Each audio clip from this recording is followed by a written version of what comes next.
배출한 대통령을 자당 탄핵을 시켰잖아요. 예, 국민들한테 물어보지도 않고, 그죠? 그러니까 그것은 결국은 그 스스로 자기 존재를 부정하는 거랑 마찬가지거든요. 예, 예.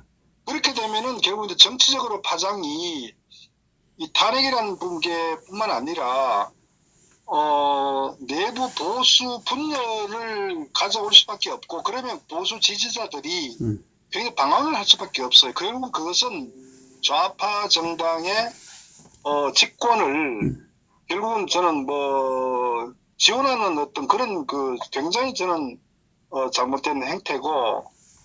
지원이 아니고, 뭐, 지금 결과로 봐서는 뭐, 정권을 갖다 바쳤죠, 뭐. 당연히요. 그러니까 탄핵을 시키게 되면요. 예. 그렇게 좌파가 집권하는 거는 그거는 뭐 100% 그렇게 갈 수밖에 없는 거예요. 예. 그렇기 때문에 그러니까 저는 뭐 정치적으로 책임을 져야 되고, 거기에 몸담았던 정치 세력들은 그 정치 일선에서 반드시 도태가 돼야 되고 그 물러나야죠. 저는 그렇기 때문에 그런 세력들이 아직도 어떤 주류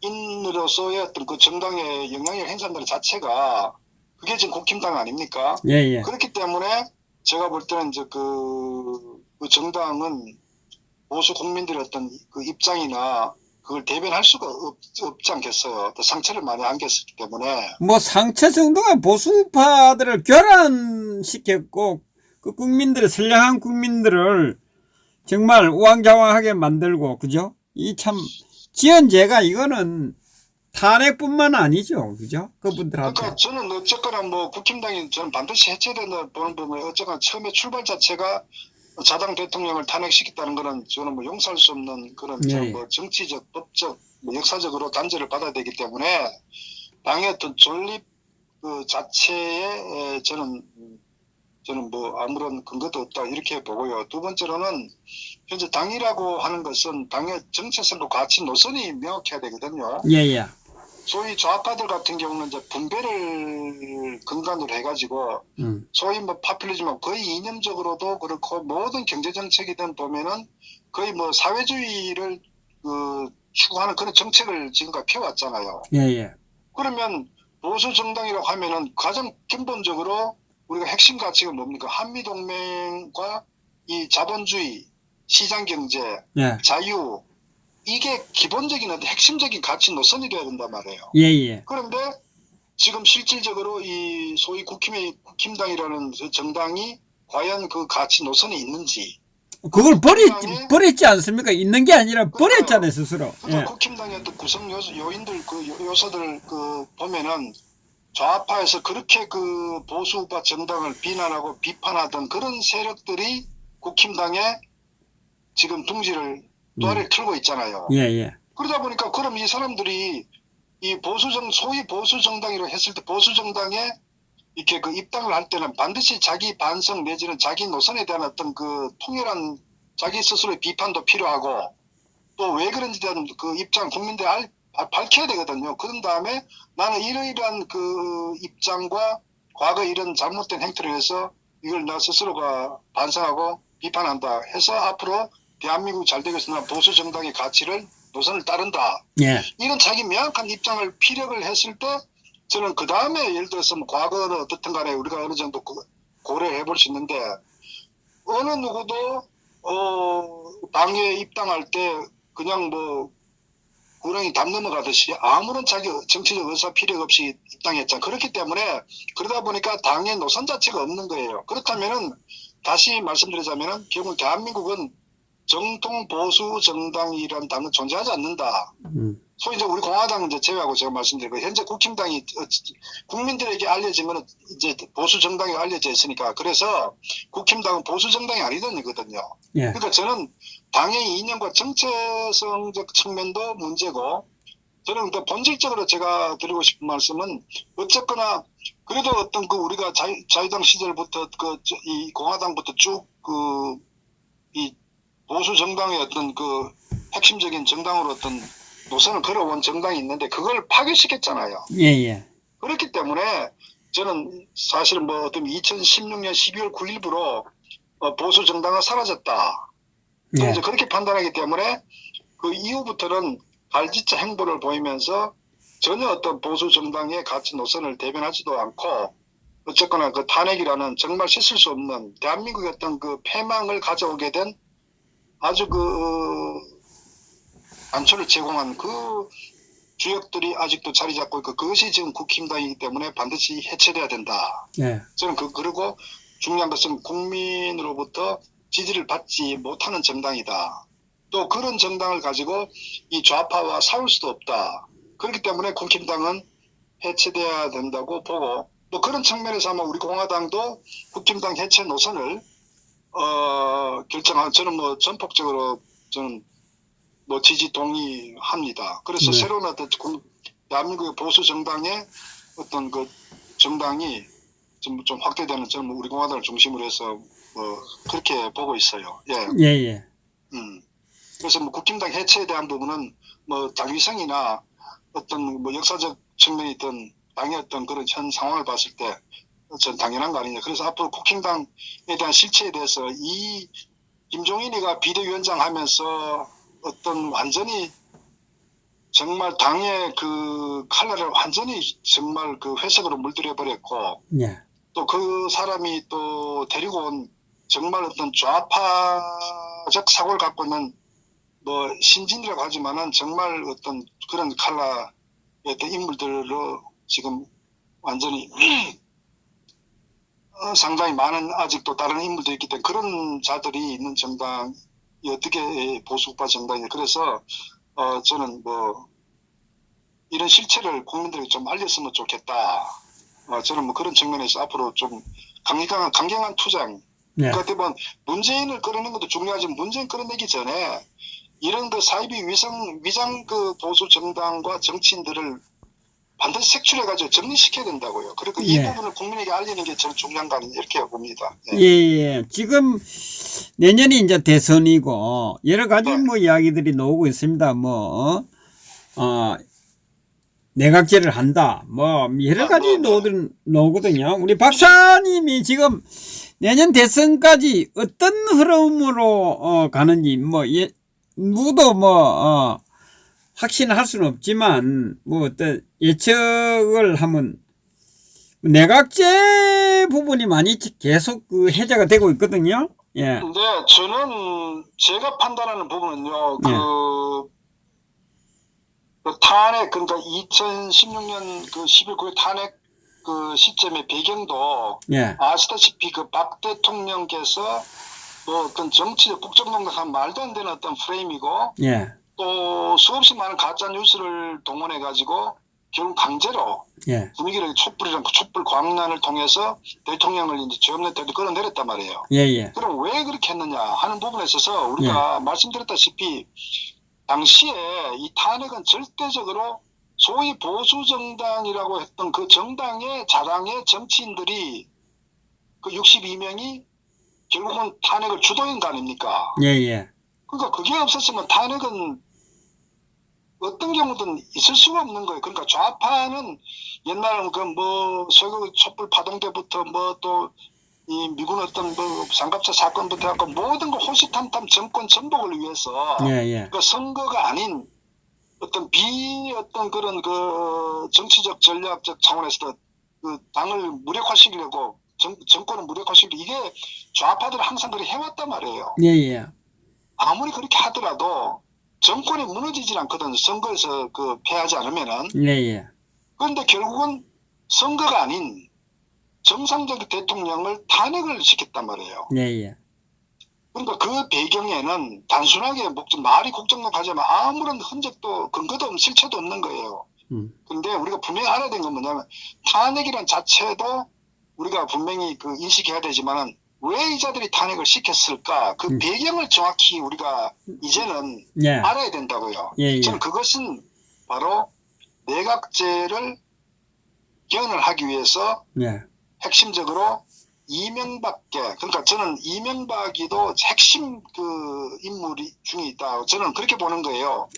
예, 예. 그래서 저는 지금 그 이명박이하고 뭐 홍석현이나 일부 이제 그런 그 정치 세력들이 이제 내각제를 이제 추진했는데 그 배경은 결국 저는 두 가지 이명박이가 왜 이 내각제를 이루기 위해서 박 대통령을 시켰느냐? 첫째는 사실은 이제 그 2000년 경선 때부터 박 대통령 이명박과의 관계는 굉장히 이제 라이벌 관계로 계속 그 소위 보수 정권 내에서도 굉장한 어떤 그 두 세력이 각축을 벌였잖아요. 예, 뭐 적가의 동침이라 해도 과언이 아니었죠. 예. 그 정도 사실 적보다 더 심할 정도 뭐 공천에서 총선 공천에서 서로 뭐 떨어뜨리고 뭐 등등하고 또 어떤 뭐 이 여러 뭐 서울시 세종시 건부터 해서 사사건건 여러 가지 대립적 관계 있었거든요. 예, 예.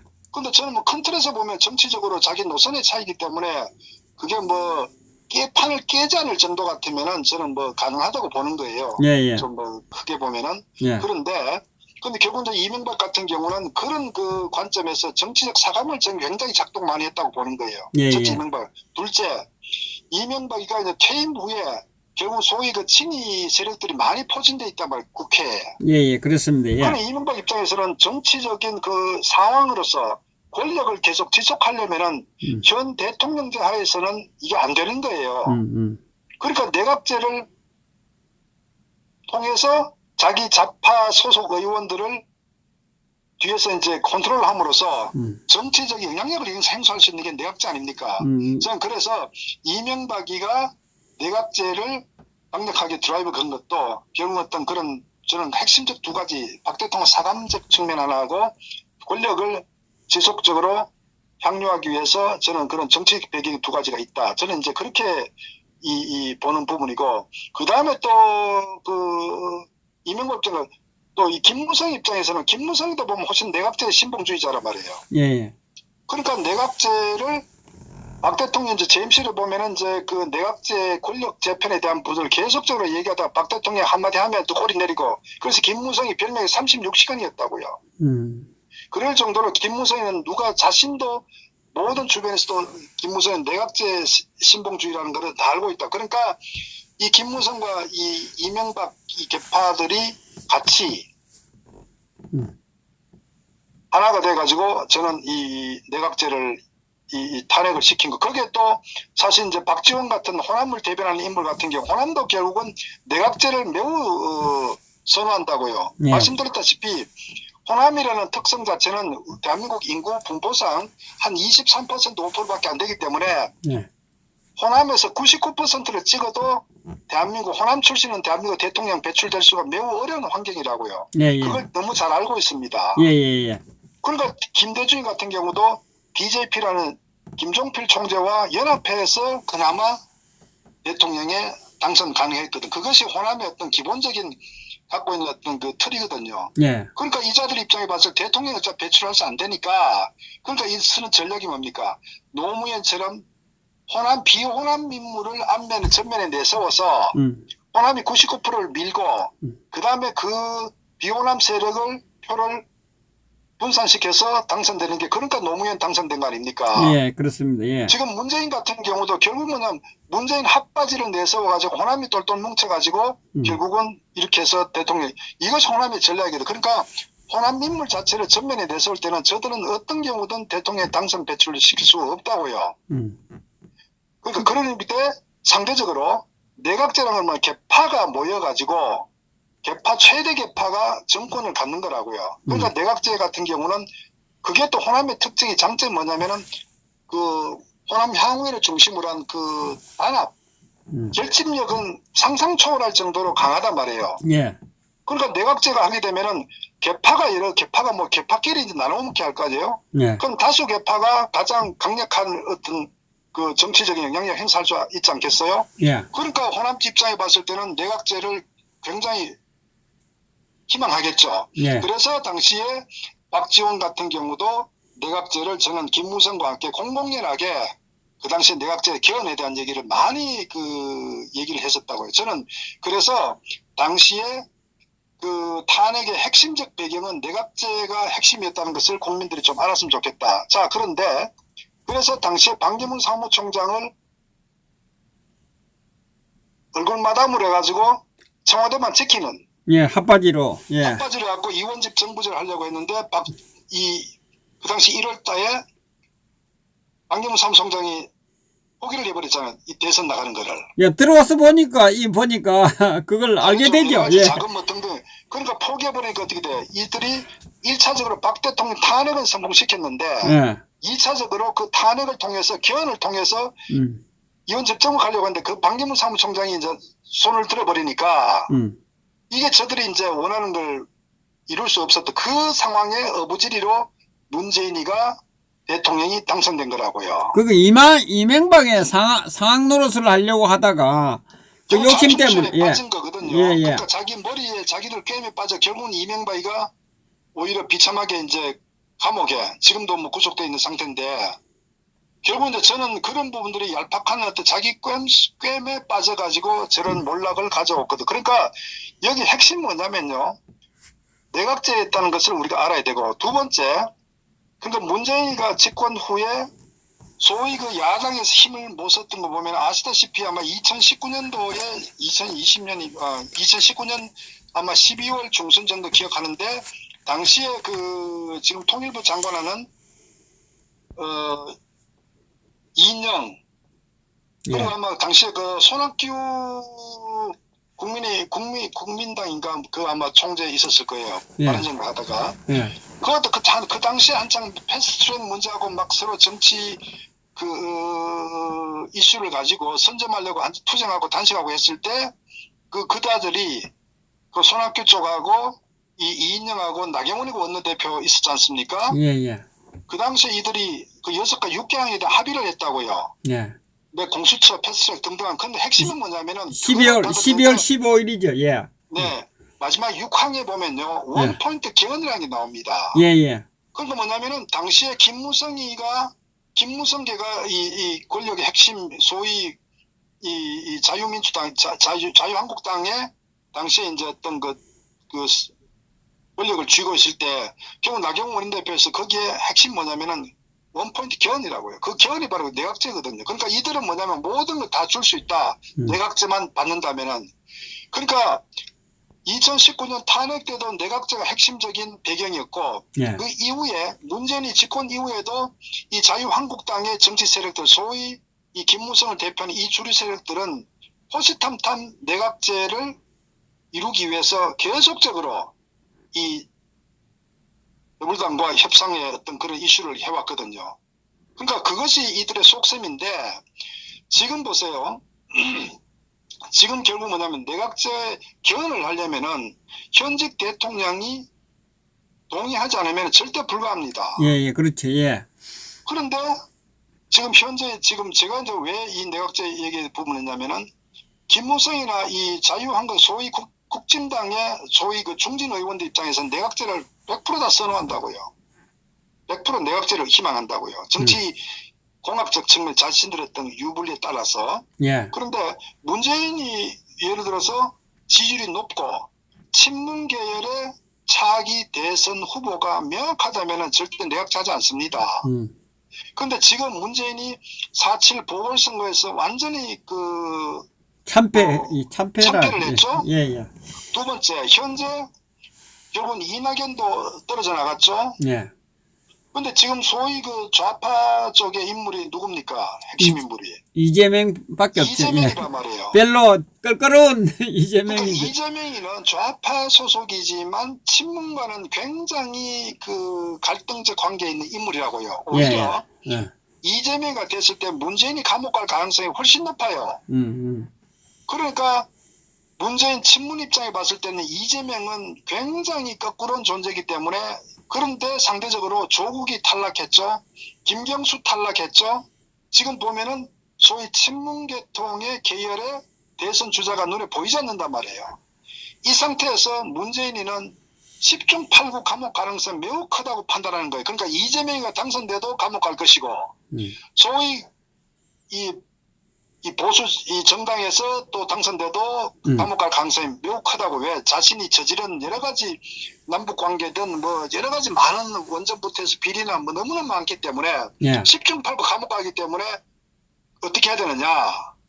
결국은 개헌을 통해 가지고 안전빵으로 감옥에 안 가는 안전빵. 100% 문재인이가 선택할 수 있는. 그러니까 문재인이가 내각제를 선호한 게 아닌데 정치적 상황 자체가 현재 자신이 감옥 갈 수밖에 없는 상황으로 지금 정치 환경이 놓여 있기 때문에 결국 이 돌파하려면은 가장 좋은 거는 자기 어떤 그를 보장해줄 친문 계통의 어떤 후보가 있어요. 그게 없기 때문에 결국은 카드가 저는 내각제 개헌이 10중 8구다. 그래서 다행히도 지금 문재인 입장에서는 뭐 그렇게 해갖고 정치적 돌파구를 극복하려고 하고 지금 김무성이나 현재 이 소위 마포 포럼 이 주류들 이들은 여전히 내각제를 선호하거든요. 그러니까 김종인도 내각제를 바깥의 세력들 홍석현, 김종인 이자들도 내각제를 선호한다고요.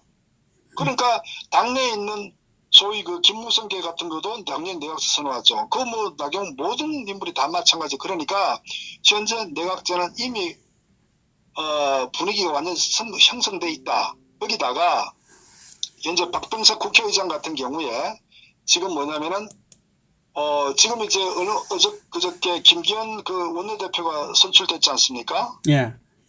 그러니까 제가 봤을 때는 결국은 박병석 의장이 봐서 원내대표 여야 쪽에 해갖고 제가 뭐 6월 초에 내각제를 드라이브하기 위한 아마 모임을 아마 만들 거라고 저는 알고 있어요. 그렇게 언론 보도되고 있기 때문에 결국 뭐냐면은 이미 그 물밑에서 굉장히 이렇게 진행되어 왔는데 이제 공식적으로 국회에서 내각제 개헌에 대해서 저는 이게 지금 구체화될 것이다. 이것이 저는 이제 현재 정치적 상황이기 때문에 이 문제에 대해서는 막기가 매우 어려울 거라고 저는 봅니다. 왜?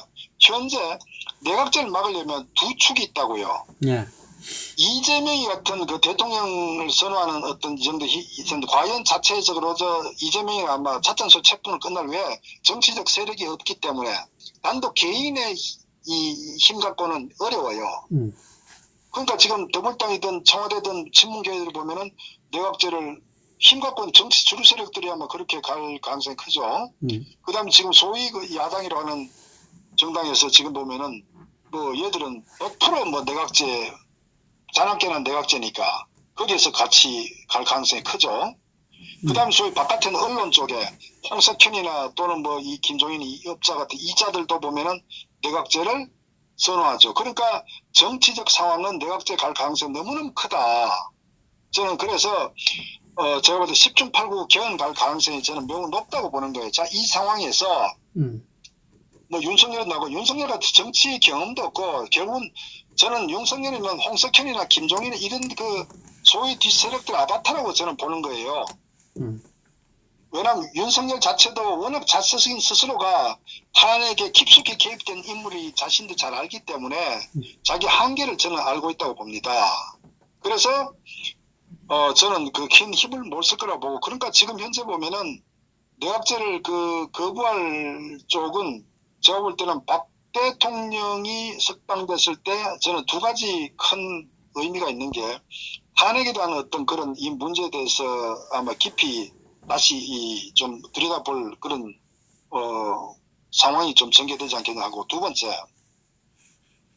그 상황에 따라서 결국 박 대통령은 기본적으로 내각제에 대한 그런 대한민국의 어떤 그 현 상황에서 맞지 않다고 명확한 입장 갖고 계신 분 아닙니까? 예. 그러니까 어떻게 보면은 현재 내각제 세력들 그러니까 문재인을 위시한 이 전체적인 이 정치 세력들의 입장에 봤을 때 박 대통령이 매우 어그러운 입장이라고요. 예. 그러면 박 대통령 사면하겠습니까? 안 하겠습니까? 그래서 최근에 한번 보십시오. 김무성이가 얼마 전에 언론 인터뷰를 하면서 탄핵 촛불 때 김무사 그 군에서 비상경험에 대한 지시가 있었다는 식으로 언론에다 흘렸잖아요. 예.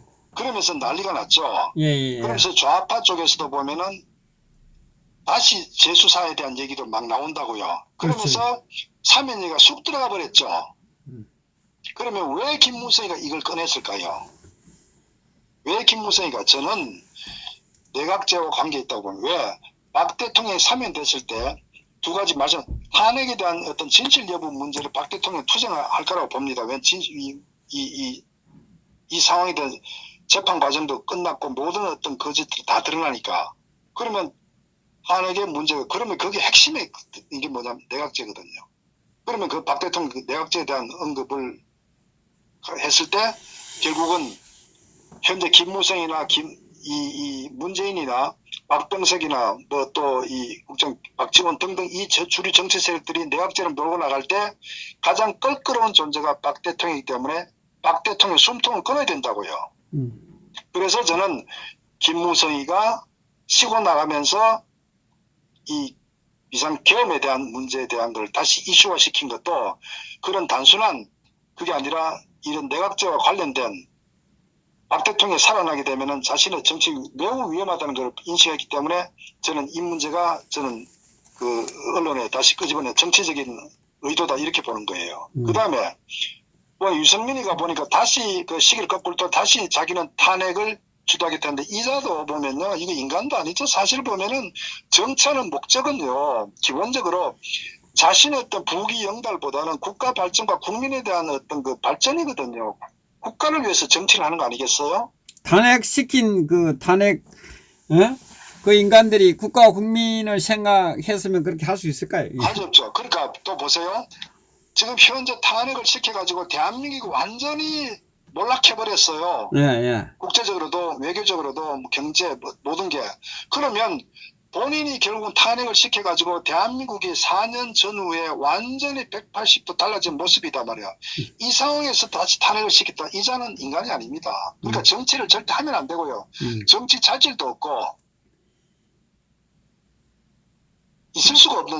그러니까 그래서 저는 이 유승민이라는 자는요 정말 그 인간으로서 모습하고는 저는 어떤 사악한 낭만은 마찬가지인 거예요. 인간적으로 측면이든 정치적 측면이든 국가와 국민적 어떤 관점 보더라도 이제는 안 되는 거예요. 그러니까 김무성이도 결국 뭐냐면은 국가 대한민국이 망가지고 있는데 오직 정치적인 어떤 그 내각제 개헌이라는 이게 하나만 가지고 모든 게 선인 양 박 대통령을 2번 죽이는 이런 정치적 폐륜 행위를 다시 지금 저지르고 있잖아요. 자기들은 안위를 위해서만 뭐 그러니까, 하려고 하는 거지. 그 나라가 망가지고 국민이 죽든 이렇게 말든. 힘들어지는 상황에 불구하고 오직 자신의 정치적 목적을 위해서 모든 것을 결국은 이 내각제는 이런 인물들이 현재 안타깝게도 정치 일선에서 주류 세력이고 우리나라 대한민국의 정치를 지금 그 움직이는 인물들이란 게 그게 상당히 이제 걱정스럽기 때문에 제가 이제 드릴 말씀은 어쨌건 이들의 의도를 음모를 우리 미리 알고 사전에 분석을 해야 된다. 그러니까 저는 뭐 자나깨나 아마 우리 공화당도 아마 그 노선이 그럴 건데 결국 탄핵에 대한 어떤 그 부당성에 대한 원점 돌리는 게 중요하고요.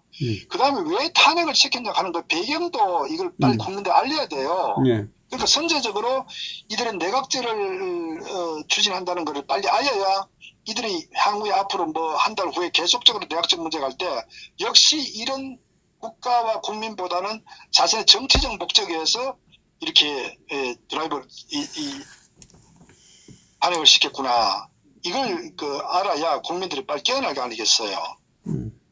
저는 그래서 뭐 이런 어떤 혼란스러운 상황에서 뭐 저는 우리 공화당의 어떤 그 투쟁이 굉장히 중요하고 또 국민들의 홍보 이런 것도 좀 알리는 게 굉장히 중요하다고 봅니다. 어떤 저는 뭐 오늘도 이렇게 뭐 창원에도 이렇게 그 집회도 하시는 거 참 좋은데 어떡하든지 현재 대한민국을 구할 정당은 없어요. 그러니까 우리 공화당의 그 역할 힘이 그만큼 막중하다 책임.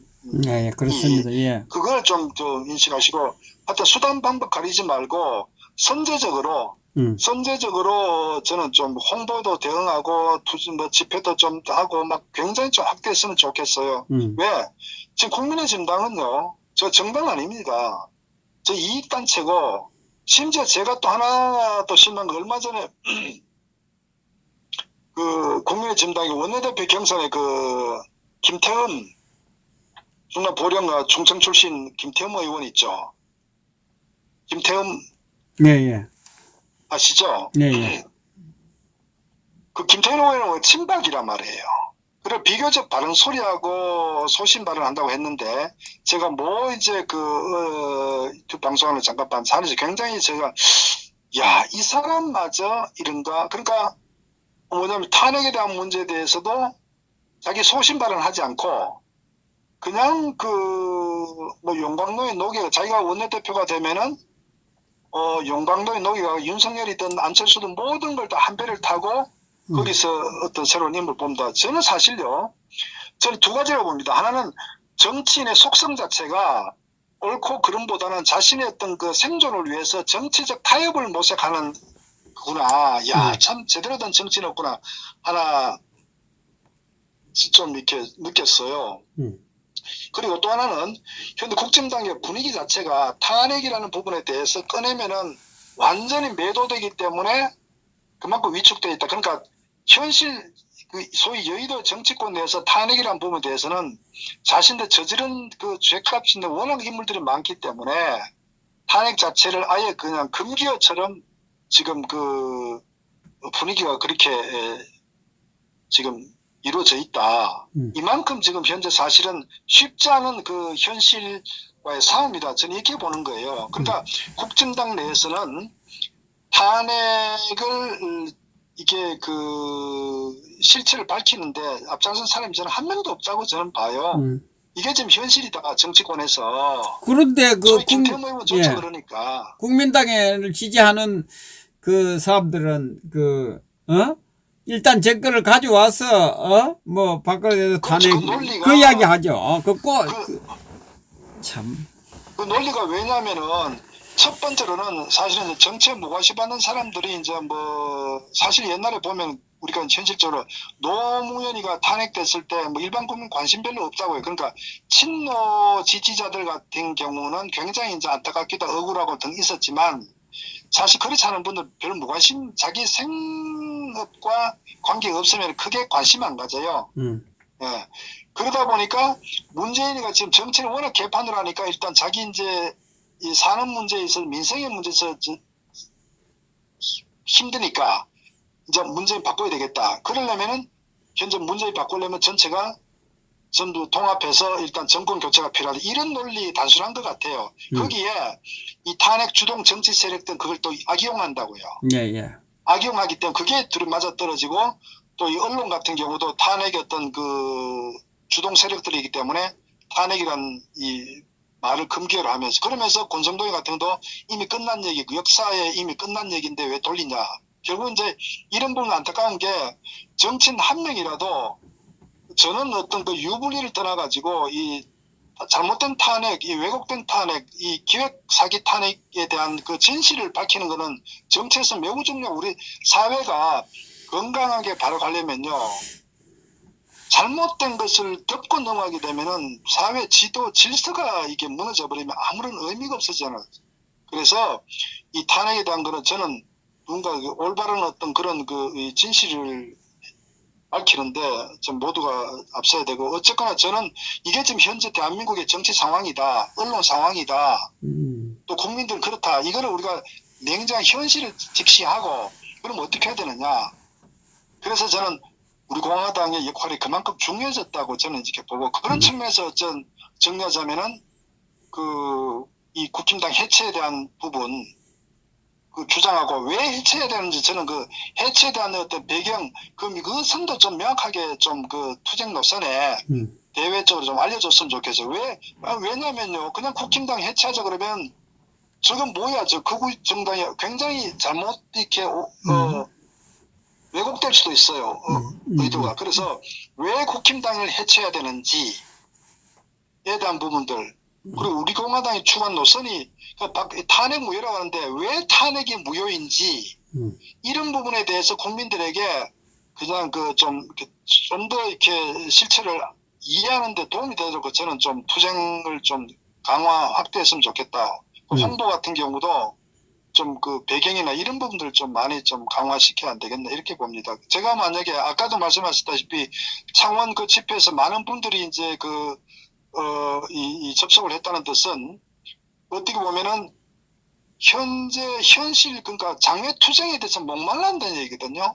그러니까 이 국힘당은 보면은 너무나 유약한 이 잡탕 세력들이고 문재인은 개판치고 있는데 어느 누구도 나서지 않은데 현장에 길거리 투쟁을 하는 정당이 있다. 여기에 대해서 저는 많은 박수를 보낸다고 봐요. 그래서 누구도 하지 않는데 지금 하고 그렇죠. 있으니까 예. 그럼요. 그래서 이런 부분들을 아마 좀 더 강화하겠지만 그렇게 하고 어쨌거나 국민들에게 어떤 그 알리는 그 홍보 왜 그 탄핵이 잘못됐는지 부분들하고 그리고 앞으로 이 내각제에 대한 이 부분들 하고 또 하나 제가 마지막 덧붙이자면은 최근에 그 아마 그 일자리 창출 관련해서 문재인이 그 호남 지역에 아마 그 광주 신안 쪽에 49조를 투입한 총 51조에서 예.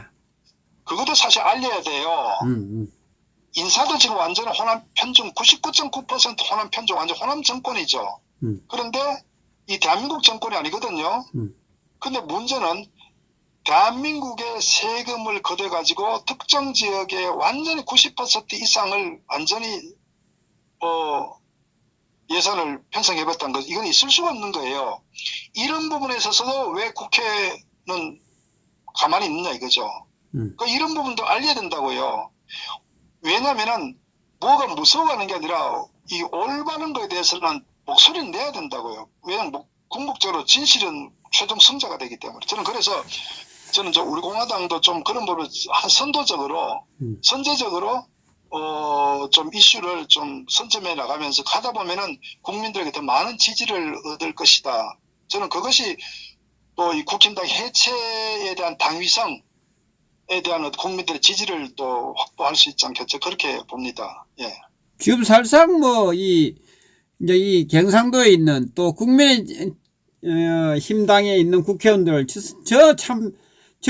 저렇게 멍청한 사람들이 있는가 싶어요. 왜 그러냐면 지금 권력만 저쪽으로 호남으로 이동한 게 아니고 권력, 돈 모든 것이 그쪽으로 다 넘어가고 있지 않습니까? 그러면 결국은 이 국민의힘당이 그 영남을 지지 기반으로 하는 정당 아닙니까? 그러면 서로 이동을 다 하고 나면 영남은 아니 거지밖에 될 게 더 있습니까? 그런데 이 문제는요. 예.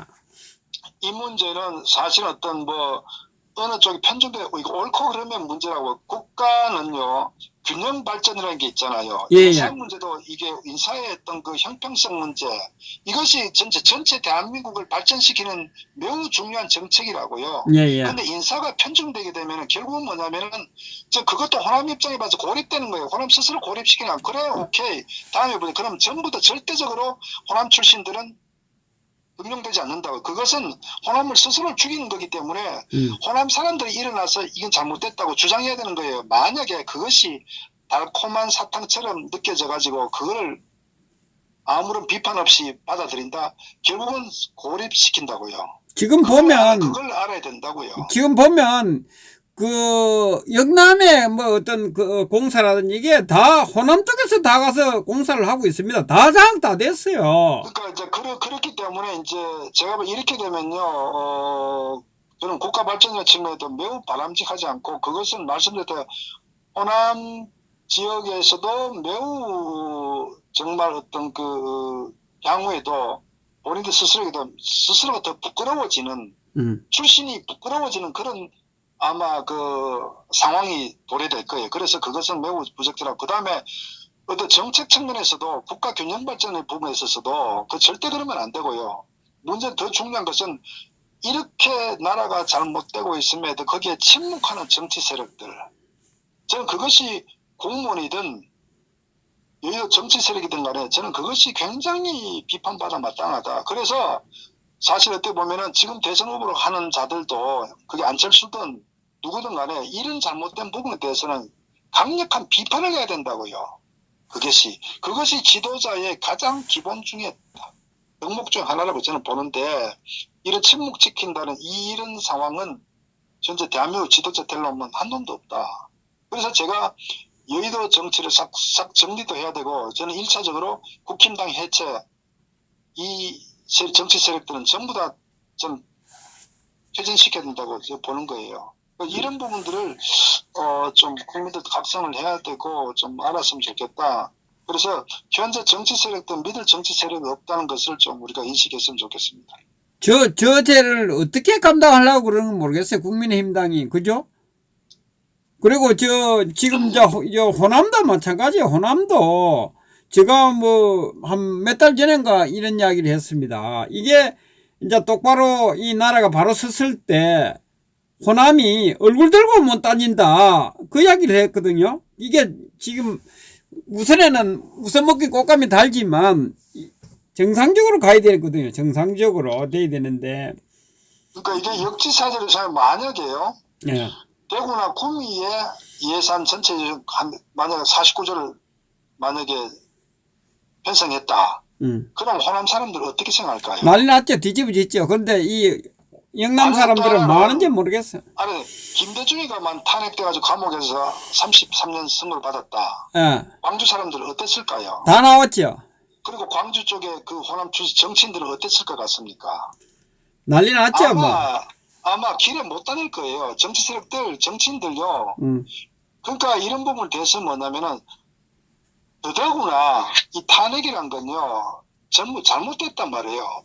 사법적이든 정치적이든 모든 게 잘못됐잖아요. 지금 아마 우병우 전 민정수석 같은 거 재판도 보니까 무죄로 많이 이렇게 판결 난 것 같은데, 탄핵 자체가 매우 잘못됐기 때문에, 저는 현재 그 탄핵 지난번에 했던 그 조수진, 동아일보 출신 기자, 그자도 결국 이제 호남 출신인데, 그러니까 이자들은 제가 안타까운 건요, 정치적으로 소신 있게 옳고 그름을 가지고 따지면 되는데, 출신 지역에 따라서 정치적 입장을 저는 표현한다는 자체가 저는 정치 자격이 없다고 보는 거예요. 무조건이죠, 무조건.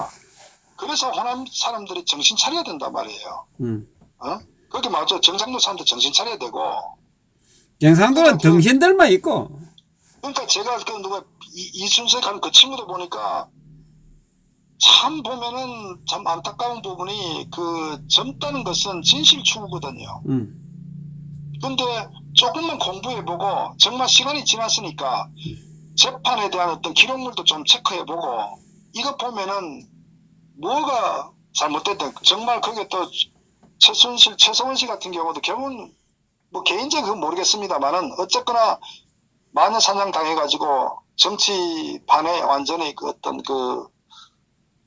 아니 희생물로 재물이 있다는 부분 저는 뭐 그렇게 인식하고 이런 부분도 결국은 정치인이라면은 정말 진실과 실체가 뭔지를 어느 누구라도 정말 그걸 밝혀가지고 대한민국 정치가 바로 서도록 해야 되는데 안타깝게도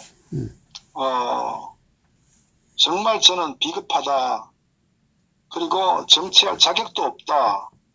정말 국민을 보고 부끄러워서라도 어떻게 매일매일 정말 일어나서 자기 정치적인 발언할까. 저는 이런 자들이 현재 대한민국의 정치 이 상황에 목소리를 내고 있다는 게 저는 비극이고 국민들이 좀 떨치고 일어났으면 좋겠다 보고요. 어쨌든 마지막으로 제가 하면은 그만큼 저는 우리 공화당이 역할이 크다는 걸 좀 명심을 좀 했으면 좋겠고요. 예. 그 다음에 어떤 홍보 이런 그러니까 탄핵 무효그러면 이제 어떤 알고 있는데 국민들 입장에서는 그 공감대가 와줬잖아요.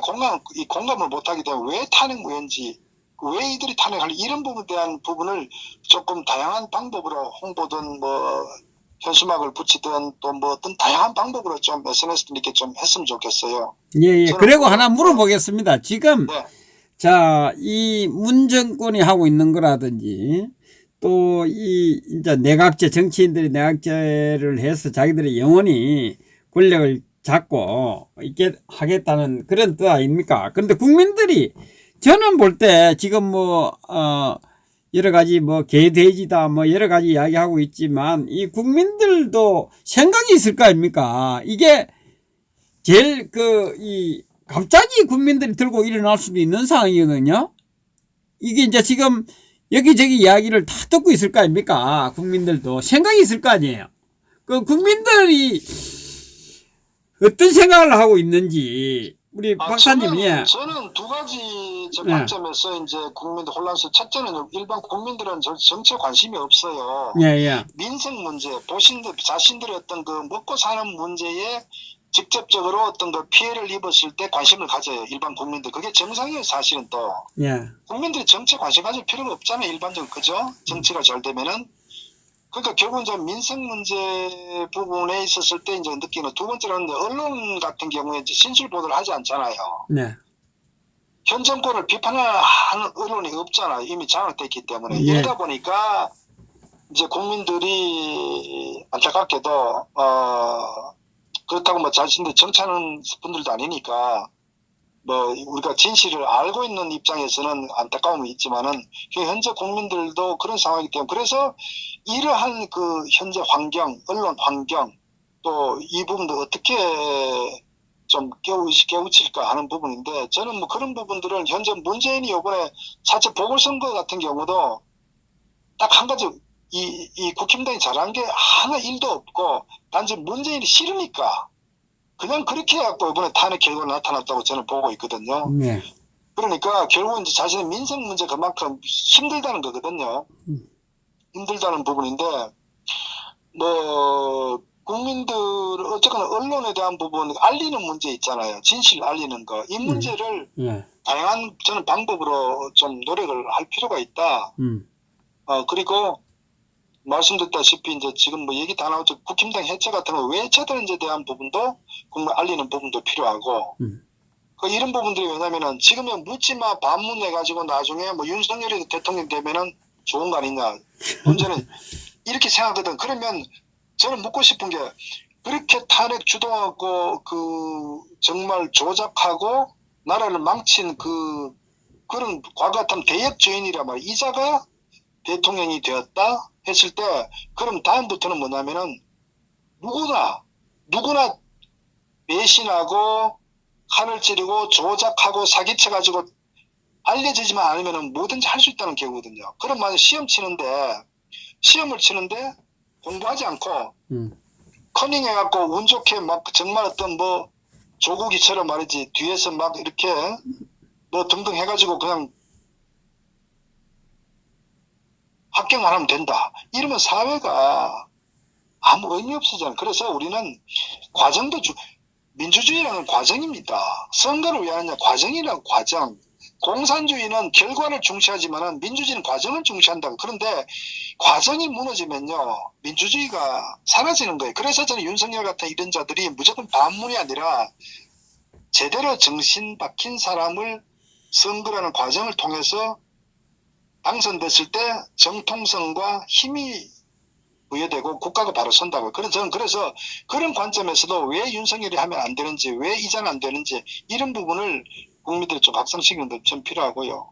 뭐 어쨌거나 뭐 그런 노력들이 좀 많이 필요하고 뭐 어쨌건 우리 공화당이 그나마 가장 투쟁하고 전면에 나서고 하기 때문에 좀 정말 힘들지만은 한 사람 한 사람이 정말 국민에게 홍보하는 그런 입장이라는 좀 중차대한 역할을 하고 있다. 저는 이런 부분도 좀 인식하시고 현재는 또 우리 공화당 외에는 저는 없다고 봅니다.